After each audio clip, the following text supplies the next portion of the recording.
Well, thanks again for taking time to take a look at one of my videos here. Today I'm going to do a little modification on my bottom of my FOXPRO, and I guess you could do this to other electronic collars too. Just got me a factory refurb FOXPRO Fusion, and boy, I've had about 4 other ones over the last 9 years I've been doing this, and well, this thing has got some capabilities. I'm telling you what. Fox pitch, auto volume control, 2 or 3 things on Fox Fusion. It's amazing. But what the problem is, though, in my opinion, it doesn't have that antenna like my GX. What was that thing I had? I think it was a GX7. I can't remember what it was. But the last one I had an antenna would stick up like this, and when you put this in the ground, it worked pretty good. I didn't have to lift the remote up real high to hit it when you're trying to change channels or manipulate the control. The antenna must be up in a handle here or something like that, so I got to get it up off the ground.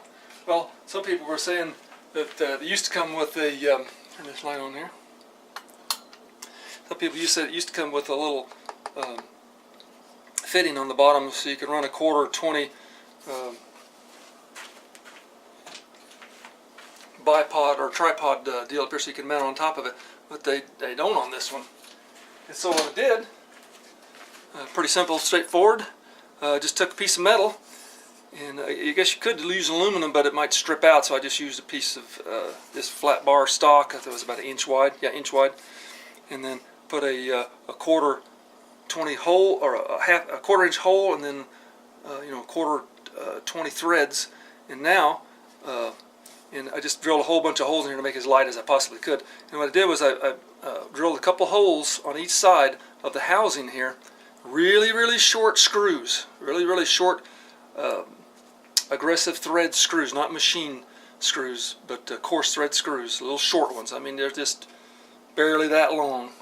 Just enough to get in there. And if you don't go too far, you get up in the electronics of it, or the back of the speaker. That front's probably pretty safe, but just keep them short. Now, to get it up off the ground, I get this. You get these little tripods. I get these in Walmart. I got 3 or 4 of them, and they're just cheap little things. One are like $10. Got a little adjustable head on it.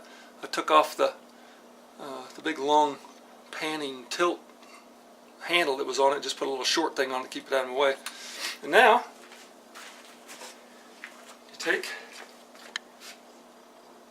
put your 1/4 20 thread in there on pretty much any tripod.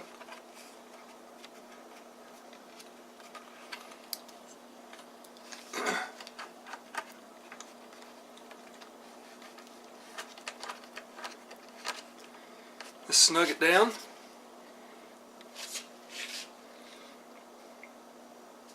Then you can set that bad boy on the ground.